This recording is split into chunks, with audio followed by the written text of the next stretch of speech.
The auditorium was packed, the air thick with that specific, self-congratulatory military pomp. I stood in my full dress uniform, my face set in a mask of polite boredom. Then, the shouting started from the back. "Freeze, hands up now, Captain Jensen on the ground." I didn't even flinch. I just felt tired. 2 military police, weapons unholstered, were storming the aisle. The entire room gasped, a single sharp intake of breath. I slowly raised my hands. The camera in my mind panned to the stage. There he was. My father, Colonel Robert Jensen, a man who saw his legacy as the only thing that mattered. He was clutching his lifetime achievement plaque, and he was grinning. It was a grin of pure grim satisfaction. He mouthed the words right at me, clear across the distance. "I reported you." The MPs were pulling my arms back, the cold metal of the cuffs biting into my wrists. Just as they clicked shut, the main auditorium doors slammed open, echoing like a gunshot. A voice thundered, "As you were." A general, flanked by 2 men in dark suits, CID, strode in. He didn't look at the MPs. He looked at me, then at my father on the stage. His eyes were pure ice. My father thought he was witnessing my downfall, a righteous patriot exposing a traitor. He had no idea he was the true target. To understand how a decorated colonel ended up being detained at his own awards ceremony, you have to understand the 2 lives I was living. It all started a week earlier, at a tense family dinner. He was at the head of the table, polishing that very same plaque, the bronze gleaming under the dining room light. He was boasting about the upcoming ceremony, about his life of service. "And you will be there, Anna," he commanded. "In uniform for once. Show some respect." I just nodded, but my brother, Mark, the family's golden boy major, just smirked. My father turned to him. "At least your brother made major." Then back to me. 8 years in, still just a captain. "What is it you even do in that intelligence unit? File reports? Make coffee for the real soldiers?" I stayed quiet, the familiar coldness setting in. It was the same dismissal I'd faced my whole life. The B in physics while Mark's C in history was leadership potential. The boring coding camp I'd loved while his football injuries got all the attention. But this time, his dismissal had a new edge. "I heard you on the phone," he pried, his voice low. "Shadow protocol, package not secure. Stop playing spy, Anna, it's embarrassing." He cornered me by the door as I was leaving. "I'm warning you," he whispered, his face inches from mine. "I won't have a traitor in my family." He genuinely believed it. He thought my job was so insignificant, so utterly paper pusher, that the only way I could be secretive was if I was a criminal. I remember this one family barbecue, maybe 6 months before the ceremony. It was a whole party, not for a birthday, but just for Mark. My brother Mark, the family's golden boy major, had gotten some minor commendation, and you would have thought he'd won a war single-handedly. My father stood on the deck, raising his glass, his voice booming across the yard. "To a real warrior," he roared, "a leader of men." Everyone cheered, and Mark just soaked it in, wearing that easy charisma of his like a shield. I was standing off to the side, holding a paper plate. I had just received a commendation myself, a significant one, from the deputy director of my agency. I thought, just for a second, I could try. I walked over and tried to join the conversation. Actually, I was just recognized by My father didn't even turn his head. He just reached over, not looking, and gave me this pat on the head. "Like a dog. That's nice, sweetie," he said, his eyes already scanning the crowd for someone more important. "Did you hear Mark is up for the War College?" That one comment. It wasn't just the dismissal. It was the comparison. My entire life, his potential was celebrated while my achievements were footnotes. My mother Helen, a woman who believed her only job was to smooth the waters, not right the ship, found me later by the drinks. She leaned in, that forced, placating smile on her face, the one that always made my stomach clench. "You know how your father is," she whispered, as if that explained decades of being invisible. "He's just old school. Mark's job is, well, it's so clear. Just let him have his moment." I just nodded, the ice in my glass rattling. I had been letting them have their moment for 30 years. That was the narrative they lived in. My reality, however, was 1,000 miles away, separated by steel doors and biometric scanners.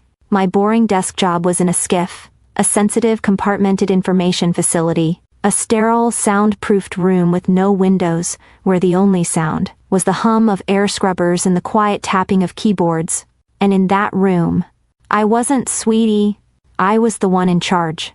I was standing in front of a panel of high-ranking officials, men and women who held the careers of thousands in their hands. The slide behind me was all code, all classified. The subject is exhibiting classic recruitment cycle indicators, I said, my voice crisp and even, echoing slightly in the quiet. The Black Fog operation has identified the mole. He's been feeding classified data from the Colonel's own old unit for 6 months. The room was dead silent. These people didn't care about my father's legacy. They cared about the breach. My boss was there. General Peters, my actual CO, a man who didn't care about my last name, only about my results. He watched me, his face unreadable. "This is the unit your father used to command, Captain," he stated. It wasn't a question. It was a test. "Are you compromised?" I met his gaze. I didn't blink. "No, sir. My father thinks I'm a glorified secretary. He thinks I file reports and make coffee." A small, cold smile just touched the corner of my lips. "That makes me invisible, and that makes me the perfect person to handle this. It's time to activate the Silent Shadow." The Silent Shadow. It wasn't just a cool operational name. It was us. My team. We were the internal affairs, the counterintelligence, the spy catchers. We were the ones the real warriors, like my father and brother, mocked as desk jockeys. Right up until we showed up at their door to investigate them. My team, sitting in that briefing room, didn't see me as a disappointment. They saw me as the leader. Their respect was quiet, earned, and absolute. My father lived in a black and white world of heroes and traitors. He saw parades and medals, and leaders of men. But I lived in the gray. I lived in the shadows, protecting those very parades from threats he couldn't even comprehend. For years, I had let him believe I was a disappointment. It was safer for my operations, safer for my work. But when I got the official notification and email from Jag, I knew it was over. He had filed a formal complaint of espionage against me. He didn't just question my loyalty. He triggered a formal investigation. He had just pulled the pin on his own grenade. I was in General Peters' office 20 minutes later. The physical complaint file was on his desk, sitting there like an unexploded bomb. He hadn't summoned me to yell, he'd summoned me to strategize. He tapped the cover. "This is a violation of UCMJ Article 107, false official statement, Captain," he said, his voice quiet, which was always more terrifying than when he was loud. "And it's obstruction. By filing this garbage, he has actively compromised your operation's security." I just stared at the file. All those years of "that's nice, sweetie" had just escalated to a federal crime. I looked up from the file, my mind suddenly clear, cold, and precise. "He's also the guest of honor at the base legacy ceremony on Friday," I said. It wasn't an accusation. It was a fact. A strategic variable. General Peters looked at me, and a silent, cold understanding passed between us. This wasn't just a family squabble anymore. This was an active threat to an operation, and my father, the colonel, was the threat. "He thinks he's a hero, sir," I continued, my voice devoid of all emotion. "He thinks he's saving the army from me. He needs to be corrected. Procedurally." General Peters nodded, once. He picked up his secure line, not his regular office phone. "This is General Peters," he said, his voice shifting into that formal command tone. "I am invoking Protocol Sierra. I need a full CID and ACI team at the auditorium Friday 1400 hours. The complainant, Colonel Robert Jensen, will be on stage, and the subject of his complaint, Captain Jensen, will be in the audience." He hung up. No questions, no debate. The trap was set. I went back to my office. I didn't cry. I didn't rage. I worked. I opened the final report for Operation Black Fog, all 72 pages of it, meticulously, sourcing every piece of evidence, every timeline, every bank transfer of the real mole. And then I created a new section, Appendix C. I typed, "Complainant bias and case obstruction." I attached my father's official complaint, his own words, his own signature, as Exhibit 1. He had just written his own part in my final report. My last call was to the base provost marshal. I just needed to confirm the security detail General Peters had requested. 2 MPs at the back of the auditorium, ready for a high-profile event. They were just a diversion, I told myself. A way to control the room, to make sure ethereal targets, the CID agents, could move into place without issue. It was all procedural. Every last, satisfyingly cold procedural step. My father wanted a public stage to celebrate his legacy. He had no idea I was about to use it to cement mine. The invitations were sent. The speeches were written. He was walking into my world, by my invitation to face my authority. The ceremony was exactly as I'd pictured. My father was on stage, soaking in the applause. He'd just finished his legacy speech, holding that polished plaque in his hand. He'd gone on and on about loyalty, integrity, and the sacred duty of routing out the threats to this great nation, wherever they may hide.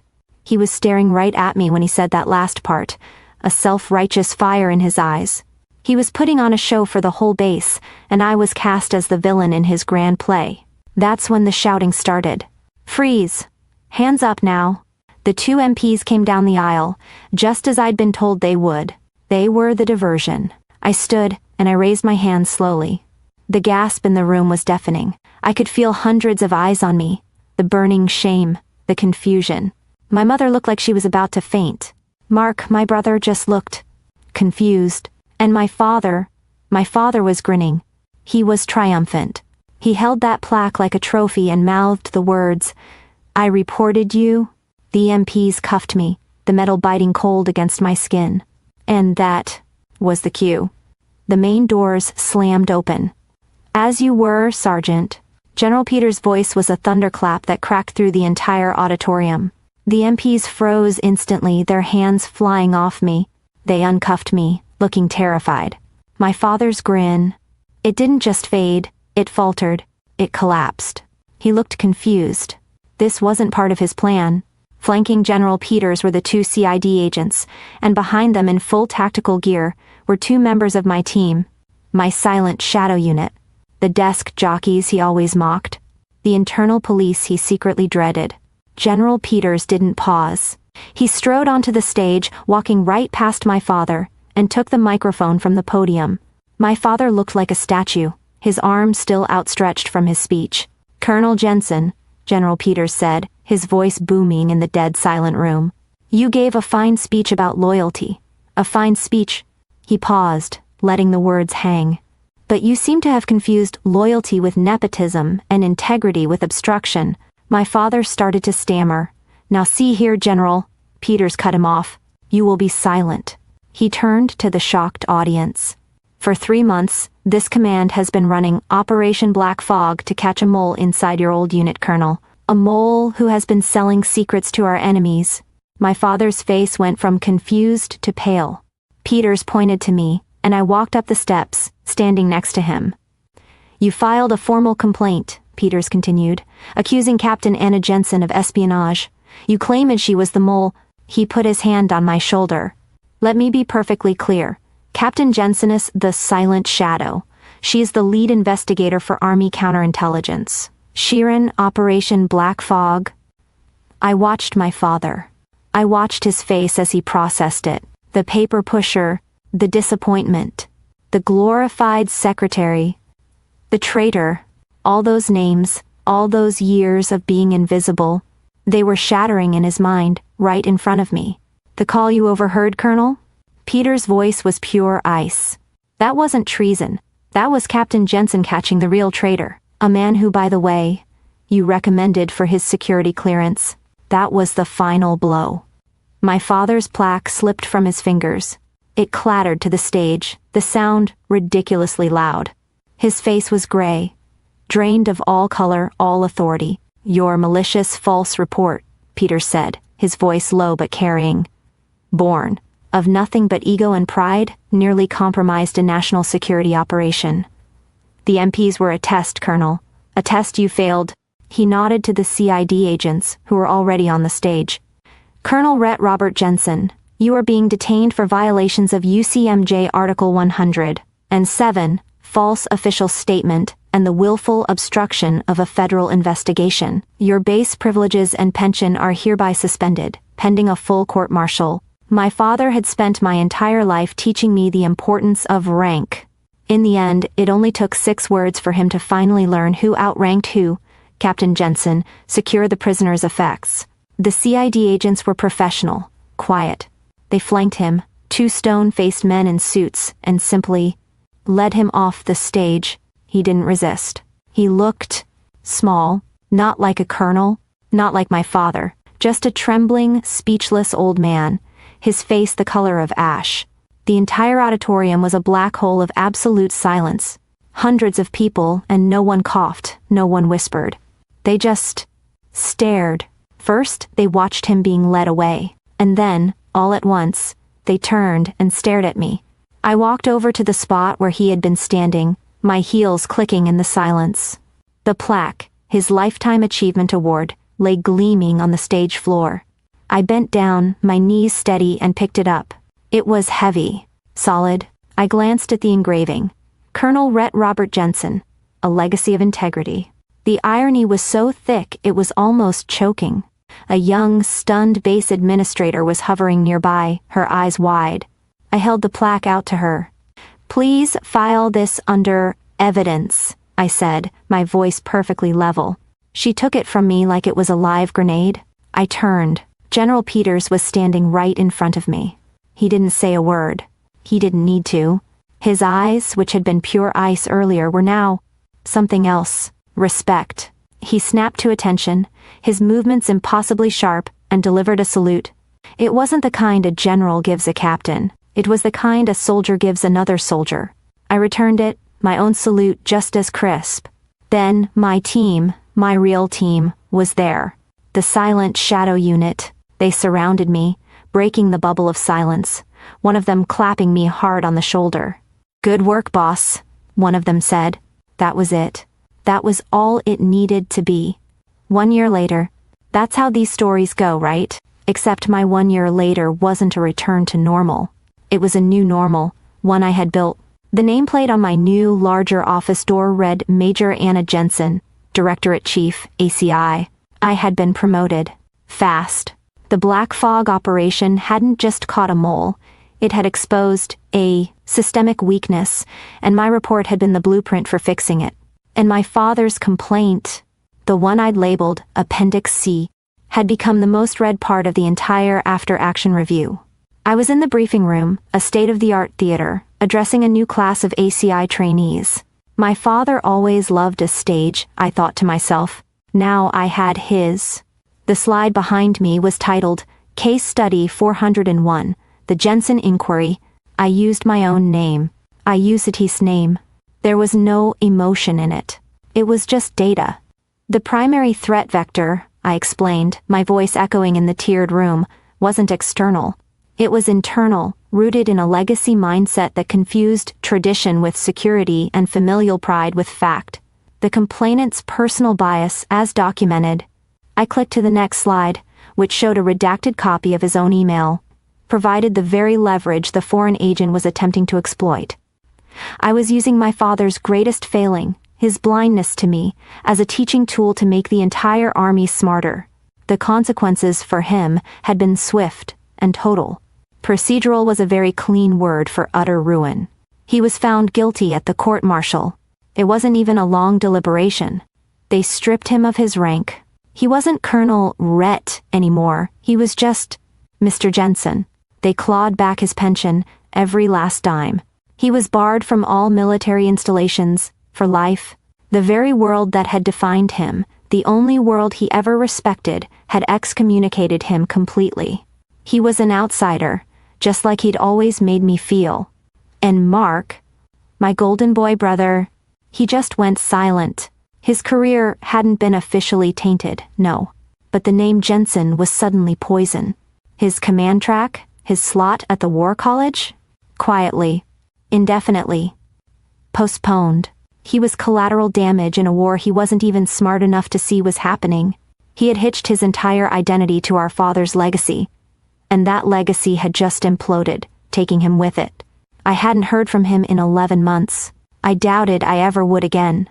I was at my new desk, the one overlooking the parade ground he'd once commanded, when the email came in. It wasn't from a mill address. It was from a new, generic Gmail account. The subject line just said, "A visit?" I knew who it was from before I even opened it. My mother. It was short, pleading. Every word felt wet with desperation. "Anna, please, your father. He's a broken man. He just wants to see you, to talk. A broken man." I read the words again. I thought about the girl who wasn't smart enough, the captain who only filed reports, the traitor he'd tried to have arrested in front of the world. I took a sip of my coffee. It was still hot. I didn't feel anger. I didn't feel pity. I didn't feel anything. It was just information, a request to be processed. My peace was no longer dependent on their apology. My worth was no longer tied to their validation. It was just noise. I moved my cursor, clicked the archive button, and watched the message disappear. I returned to my work. My father believed a legacy was something you inherit and display on a wall.